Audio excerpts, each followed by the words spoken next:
It is sometimes easy to take for granted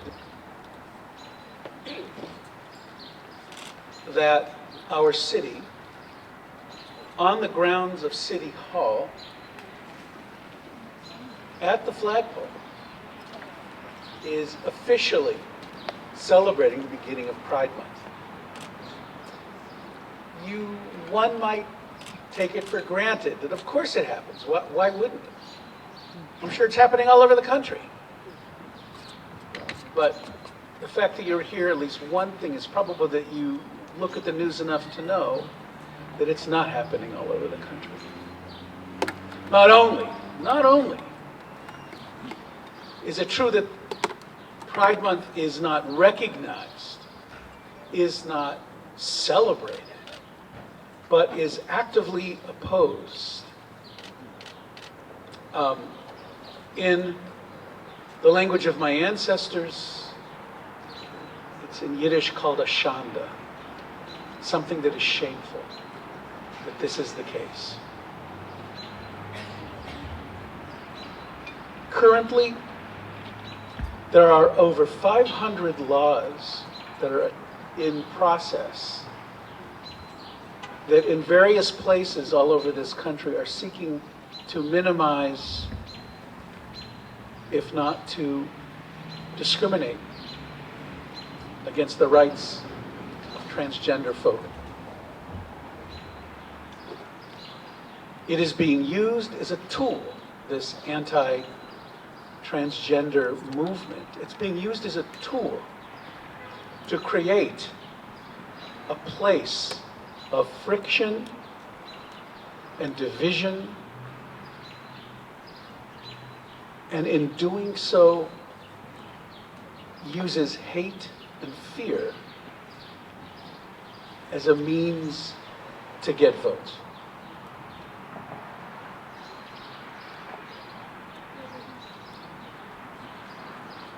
It is really beyond belief that in this year we'd have to think about these things.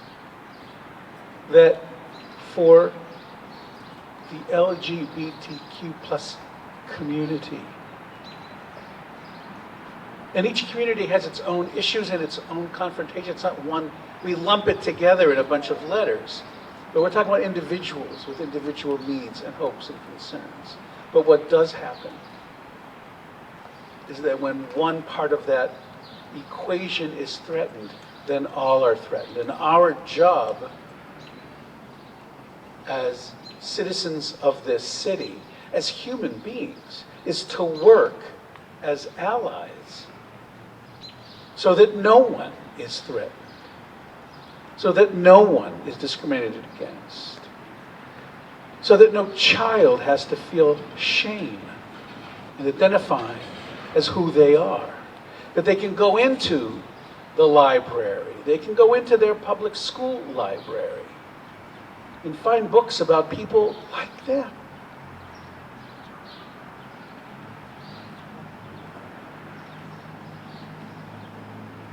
We are facing a daunting period in our nation's future.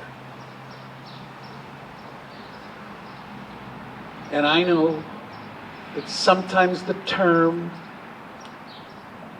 ally is seen as a wishy-washy or is not. But you know, I don't know, if you give me a better word, I will use it. But in the meantime, we need each other. We need to support each other because there's no such thing as discrimination or prejudice ending up affecting one group only. It spreads like a disease. And what we have to do is say no to that. Say no to this kind of discrimination and say yes to events like this, gatherings like this. Members of our community from various points of view, various parts of the city, all of us here to acknowledge Pride Month, and who it supports, and why we have to not stop now. I want to thank all of our city leaders that have helped to make this happen,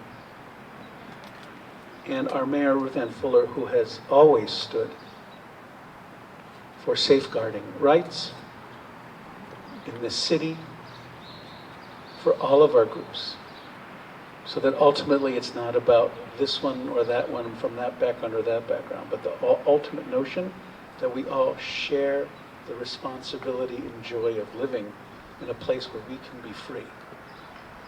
And so let's use that freedom to reach out to others, to make sure that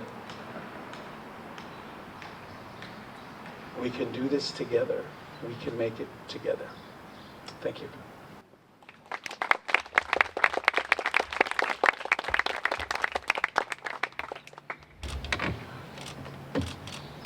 So that's Rabbi Stern, Newton resident, rabbi here in Newton, and importantly, the chair of our Human Rights Commission.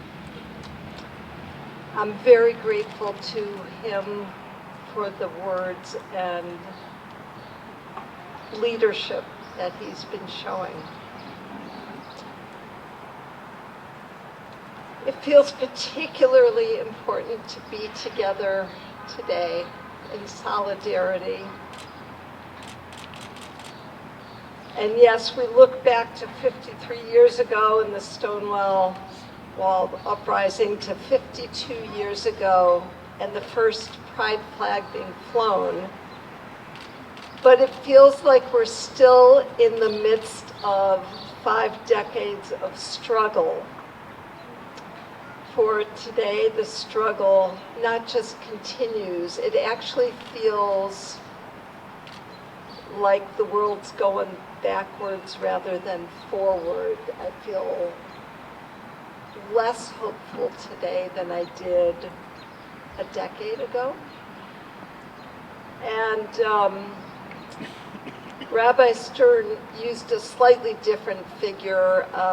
We'll have to do some fact-checking. Our data saw that state and local legislatures here in our United States of America have already in 2023 introduced more than either 500 or 600 laws targeting and going backwards on the LGBTQ+ community. So books about LGBTQ+, people are being pulled from school reading lists and banned from libraries. Legislation now in more than a dozen states is prohibiting transgender young people from receiving medically necessary care.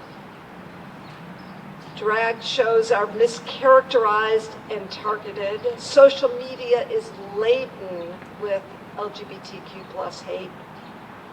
And the threat of violence, you can just feel it. We're certainly seeing the statistics.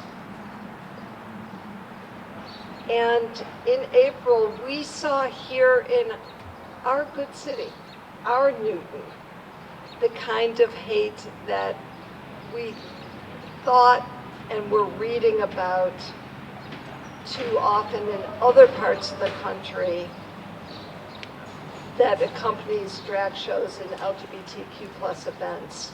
It was our Newton students, our Newton teachers who were experiencing online bullying and threats when word spread that we were having a drag performer over at ToBeGlad Day at Newton North.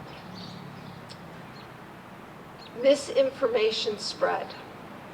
It was unbelievable, the fake facts that went far and wide when a protest was planned. But oh gosh, feels so good to be the mayor of Newton, Massachusetts. Because what happened next, our community, led by, you're going to be introduced to a slew of courageous, fabulous students. So they stood up, they spoke out, and they drowned out hate with love. And hundreds of us gathered over in Newton Center. And yes, bedecked as we are today with some flags and with stickers and rainbows, with posters carrying messages of inclusion, and with great speakers who spoke out about equity and dignity and protection of freedom that every person deserves. And what a great group we have here today. I want to first start with our city councilor, Holly Ryan.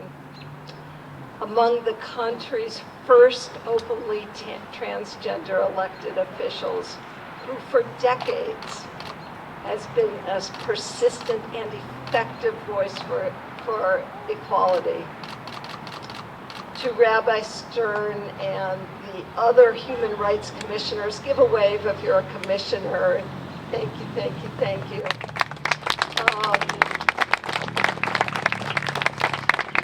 Over there, modestly standing near the back, is our Health and Human Services Commissioner, Linda Walsh. Our Director of Public Health Services, Shinyi Lau, where she had to go back in. But we have Ruth Hishino, our Director of School Services, here with us, and others. We have with us Lieutenant Amanda Hendrickson and Sergeant Brandon for NPD. You can count on NPD as your ally, your defender. I'm proud to be working with you. We have Hattie Kerwin-Derrick, our Director of Community and Engagement and Inclusion, over near the ice cream. Hattie's office is the one closest to mine, and that's not by accident. And oh gosh, thank you, city councilors. Our president, Susan Albright, is here. Andrea Downs, Alicia Bowman, Bill Humphrey are here from our city council, and yes, our school committee members. There's Emily Prenner and Amping Shen. I saw you as well. And can I go off topic? Can I say thank you to our IT folks? Thank you for making this happen. Thank you. And I promise I stand committed to working with today's honorees, our ToBeGlad Planning Committee. You're going to hear more about them. Amelia, Poe, Ren, Nat, Gabby, Amia. And where are the faculty advisors here? Lisa, oh good, right up front. Giveaway, Lisa Goldthwaite, did I say that correctly, Lisa? And Melanie Pennison. We needed you, and you were leaders in a really difficult moment. Thank you. Rabbi Stern talked about not taking this for granted, that we here in Newton are supportive of the LGBTQ community. I'm taking my first formal vacation since before the pandemic. It's a World War II trip led by an amazing historian, Germany, Poland, Czechoslovakia. And so I've been doing a lot of reading and listening to books on tapes, 1914 to 1949. A period in Germany that was sophisticated and democratic and crashed and burned. And one of the very first groups that they started murdering were members of the LGBTQ+ community. So we cannot take this for granted. We have to be committed to following the courageous lead of our young people. And we have to stand up to defend the rights of everyone to be their true selves, to love whomever they choose, and to be treated with dignity and respect, with equity and protection. That's our solemn duty, and we'll do it together, and we need to do it together. Thank you for being here. Am I handing it back to you, Rabbi Stern? Who am I handing this over to? Maybe we have to honor these students. I don't know if officially the students and the teachers, maybe that formally is me. Hold on here, guys. Yes. If it is, Linda Walsh, help me out here. And there we go. Is that, am I doing this with you? Are you doing this? How are we doing this? I'm doing this. Okay, come on up. This is Linda Walsh, our amazing Commissioner of Health and Human Services, who supports the Human Rights Commission. Could I invite the ToBeGlad Planning Committee to come up and join? Come on up. And yes, you will come on up. With you, there are teachers, Lisa, Melanie. I'm going to have trouble with last names, so I'm sticking with first names. Amelia, Poe, Ren, Nat, Gabby, Amelia. Could we thank them? Can we actually stand up and applaud the young people?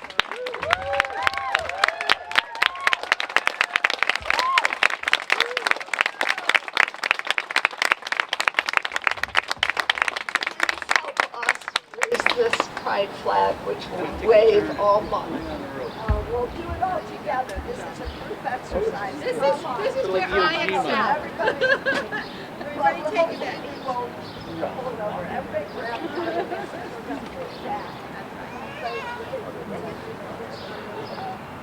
There we go. Where am I still? One more.